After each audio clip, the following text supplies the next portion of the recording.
पुष्कर, अगर सिवान की बात कर ली जाए तो यहाँ नीट की परीक्षा को लेकर, री एग्जाम को लेकर किस तरह की व्यवस्थाएं देखने को मिल रही हैं, क्या कुछ इंतजाम किए गए हैं?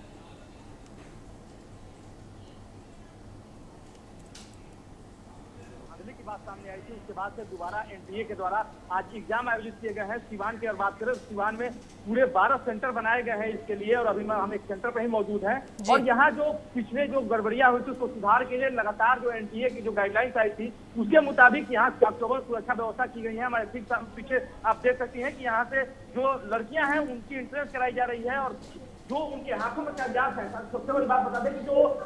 उनके एडमिट कार्ड है, एडमिट कार्ड के अलावा अगर उसके निर्देश के भी जो कागज है उसको भी फाड़ के हटा दिए जा रहे हैं। पूरी तरीके से जो यहाँ सटीक मजिस्ट्रेट हो या पुलिस पदाधिकारी हो, इस बात का विशेष ध्यान रख रहे हैं कि जो छात्र छात्राएं जो परीक्षा देने आए हुए हैं वो एडमिट कार्ड के अलावा कुछ अंदर न ले जाए। हालांकि जिस तरीके से लगातार अभी हमारे बगल से एसडीओ जो है सिवान के अशोक गुप्ता, वो अंदर जा रहे हैं निरीक्षण करने के लिए। मुख्यमंत्री जो है बिहार के सम्राट चौधरी, उन्होंने पिछले दिनों ही ये घोषणा की थी कि जो ये एनटीए की परीक्षा होगी, क्योंकि भीषण गर्मी पड़ रही है, तो उसको लेकर के जो अगल बगल के जो जगह है, जो पटना की बात करें तो पटना हनुमान मंदिर हुआ या जो बड़े अवसर है वहां पर पानी की व्यवस्था हो या जो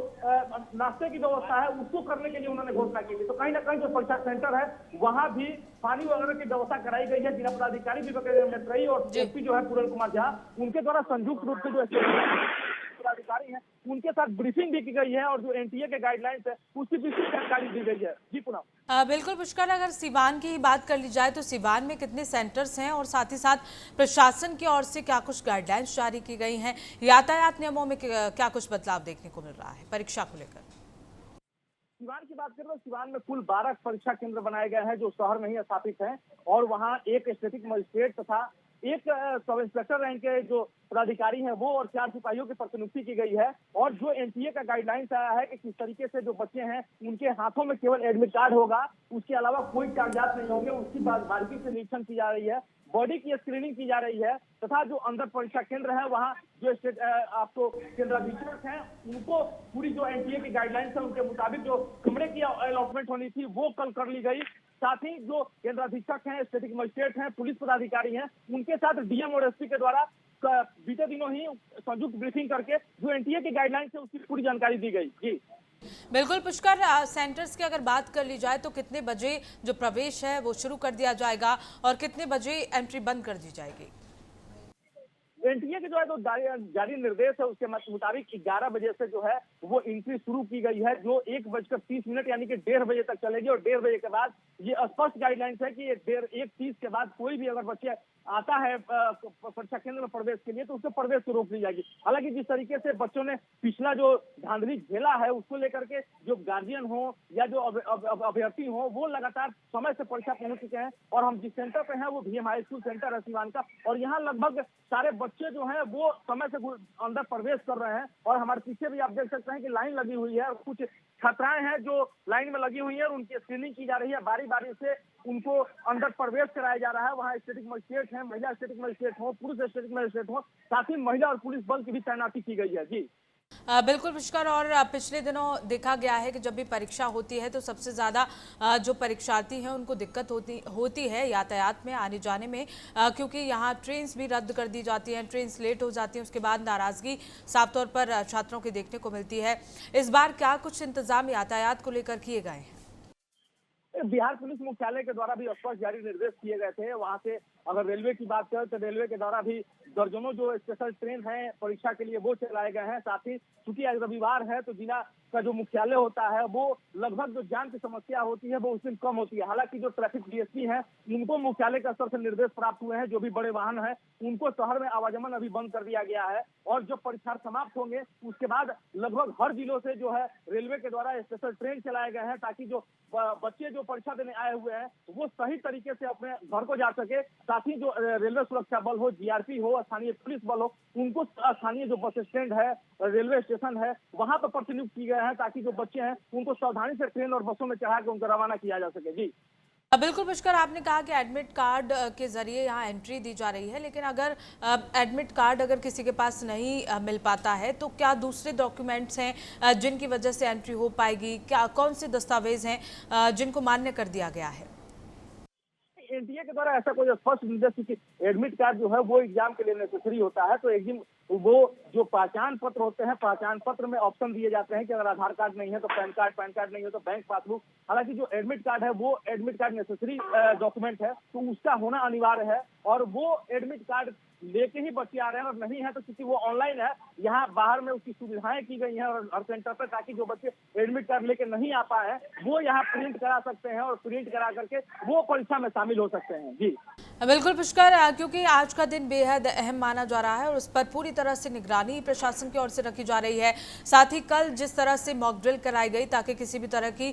दिक्कत जो है वो आने वाले समय में ना हो, यानी कि आज के दिन परीक्षा के वक्त किसी भी तरह की परेशानी छात्रों को ना हो, इसी लेकर क्या कुछ जानकारी है?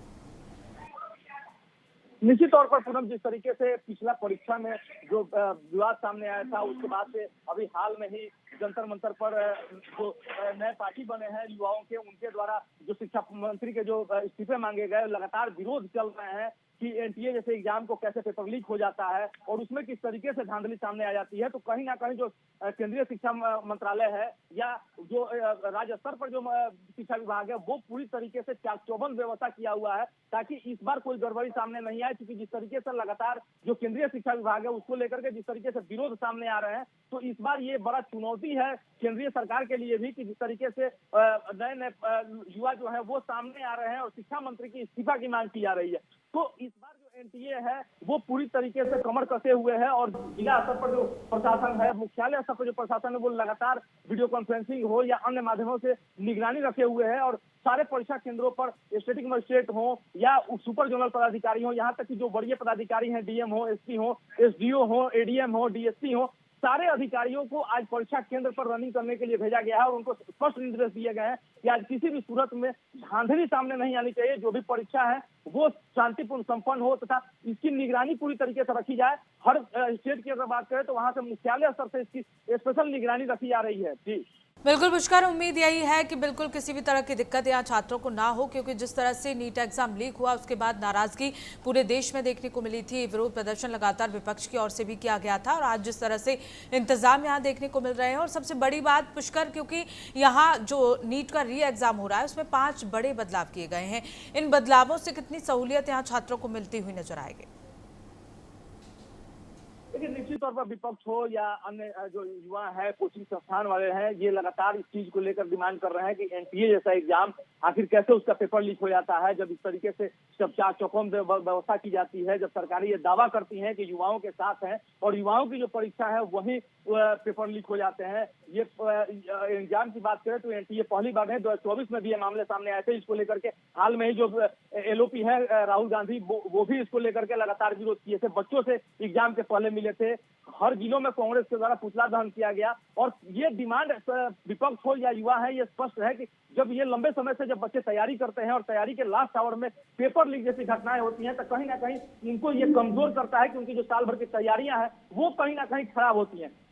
उसको निश्चित तौर पर पेपर लीक के बाद से 21 जून आज पुनः जो री एग्जाम लिए जा रहे हैं, तो उसको एनटीए के द्वारा कई ऐसे प्रयास किए गए हैं ताकि उस चीजों को रोका जा सके। वो पेपर जो सेंटर पर पहुंचने की बात हो या बच्चों को एग्जाम सेंटर पर लाने की बात हो या उनकी सुविधाओं की बात हो, तो उसको लेकर के कहीं ना कहीं इस बार ये जिस तरीके से प्रशासन की भी व्यवस्थाएं रखी गई हैं, तो इस बार एनटीए ये प्रयास कर रहा है, केंद्रीय शिक्षा मंत्री ये प्रयास कर रहे हैं कि इस बार इस तरह की कोई धांधली सामने ना आए। नहीं तो ये जो युवा है, युवा का कहीं ना कहीं भविष्य खराब हो रहा है और युवा अगर उग्र होते हैं तो कहीं ना कहीं इसका असर सरकार में भी देखने को मिलेगा। तो जो एनटीए के द्वारा बदलाव किए गए हैं उससे कहीं ना कहीं बच्चों को इस बार लाभ देखने को मिल रहा है